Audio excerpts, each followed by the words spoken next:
இயக்குனர் வெற்றிமாறனுடைய cross root films company தயாரிப்புல அறிமுக இயக்குனர் வர்ஷா பரத் இயக்கத்துல உருவாகி இருக்கக்கூடிய திரைப்படம் தான் பேட் கேர்ள். இந்த திரைப்படத்தினுடைய ட்ரெய்லர் நேத்து வெளியாகியிருந்தது. இதுல பள்ளியில படிக்கக்கூடிய ஒரு பெண் ஆண்களோட பழக ஆசைப்படுறதும் டேட்டிங் போகிறது போலவும் இருந்தது. இதை பார்த்த இயக்குனர் மோகன்ஜி இப்படிதான் பிராமண பெண்களை இழிவுபடுத்துறதான்னு உங்களுடைய ஜாதி பெண்களை செய்ய சொல்லுங்கன்னு காட்டமான பதிவு ஒண்ணு தன்னுடைய எக்ஸ்தல பக்கத்துல பதிவிட்டிருக்காரு. வர்ஷா பரத் இயக்கத்துல உருவாகி இருக்கக்கூடிய பேட் கேர்ள் திரைப்படத்துல அஞ்சலி சிவராமன் முக்கிய கதாபாத்திரத்துல நடிச்சிருக்காங்க. இவங்களோட சாந்தி பிரியா, சரண்யா ரவிச்சந்திரன், ஹிருத் அருண், டிஜே, சஷங்க் பொம்மிரெட்டிப்பள்ளி ஆகியோர் நடிச்சிருக்காங்க. இந்த படத்துக்கு அமித் திரிவேதி இசையமைச்சிருக்காரு. மேலும் வெற்றிமாறன் மற்றும் அனுராக் கஷ்யப் இணைஞ்சு இந்த படத்தை தயாரிச்சிருக்காங்க. இந்த படம் ரோட்டர்டாம் சர்வதேச திரைப்பட விழாவில் 54வது பதிப்புல நடைபெறும் போட்டியில திரையிட தேர்வு செய்யவும் பட்டிருக்கு. இந்த படத்தினுடைய டீசர் வெளியீட்டு விழா சென்னை சத்யம் திரையரங்கல்ல நடந்திருந்தது. வெற்றிமாறன் மற்றும் அனுராக் கஷ்யப் கலந்துகிட்ட நிலையில சிறப்பு விருந்தினர்களா கலைப்புலி எஸ் தானு, இயக்குனர் மிஷ்கின், நடிகை டாப்சி பண்ணு ஆகியோரும் வந்திருந்தாங்க.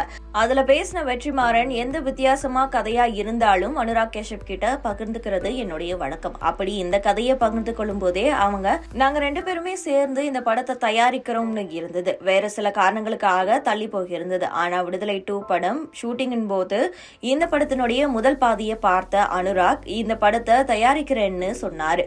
ஆக அனுராக் கஷ்யப் தயாரிக்கக்கூடிய முதல் தமிழ் திரைப்படமும் இதுதான். இதையடுத்து படத்தினுடைய டீசர் வெளியாக இருந்தது. இந்த டீசர்ல 10 பருவத்துல ஒரு பெண்ணுடைய உணர்வுகள் எப்படி இருக்குங்கிறத மையமா கொண்டு படம் எடுக்கப்பட்டிருக்கு. இந்த படத்தினுடைய டீசர்ல பாய் ஃப்ரெண்ட் இருக்கிறது, டேட்டிங் போறது, ப்ளூ ஃபில்ம் பாப்பியான்னு கேட்கறது எல்லாம் இடம்பெற்றிருக்கு.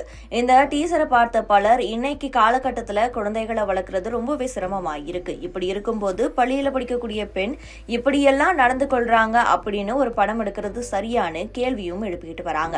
இந்த நிலையில இயக்குனர் மோகன்ஜி தன்னுடைய எக்ஸ்தல பக்கத்துல ஒரு பிராமண பெண்ணுடைய தனிப்பட்ட வாழ்க்கையை சித்தரிக்கிறது இந்த குலத்தை இழிவுபடுத்தக்கூடிய வகையில இருக்கு. வெற்றிமாறன், அனுராக் கஷ்யப் மற்றும் கோவி கிட்ட வேற எந்த கதையை எதிர்பார்க்க முடியாது. பிராமண பெண்ணுடைய அப்பாவும் அம்மாவும் பழையவங்க இல்ல, இந்த காலகட்டத்துக்கு மாறாம இருக்காங்க. உங்க சொந்த ஜாதி பெண்கள் கிட்ட இத முயற்சி செய்யுங்க. முதல்ல உங்களுடைய சொந்த குடும்பத்துக்கு அதை வெளிப்படுத்துங்கன்னு காட்டமா பதிவிட்டிருக்காரு. இவருடைய இந்த பதிவுக்கு ஆதரவும் எதிர்ப்பும் குவிந்து வந்துட்டு இருக்கு. இந்த படம் காம்படிஷனில் போயிருக்கிறது. ஏன்னா இந்த டீமுடைய எஃபர்ட் அண்ட் ஹார்ட் ஒர்க் இதை இன்டர்நேஷ்னல் ஆடியன்ஸ், இன்டர்நேஷ்னல் ஒரு ஒரு ஒரு ஒரு ஃபில்ம் கம்யூனிட்டி பார்க்குறாங்க அப்படின்றது, இந்த காம்படிட்டிவ் ஆஸ்பெக்ட்லேருந்து பார்க்குறாங்கிறது எனக்கு ரொம்ப சந்தோஷமாக இருக்குது. And Anurag Kashyap is one inspiration, எப்போவுமே ஒரு இன்ஸ்பிரேஷன் அவர். அண்டு இப்போவும் என்ன சொன்னார்னா, நம்ம இன்னும் நிறைய க்ரியேட்டிவாக கொலாபரேட் பண்ணி நம்ம ஒர்க் பண்ணலாம் அப்படின்னு சொல்லியிருக்காரு. அடுத்தடுத்து ஸ்கிரிப்ட்ஸ், டிஸ்கஷன்ஸ் அண்ட் ப்ரொடக்ஷன்ஸ் எல்லாத்துலேயுமே கொலாபரேட் பண்ணி ஒர்க் பண்ணணுன்னு நான் விரும்புகிறேன் அவரோட.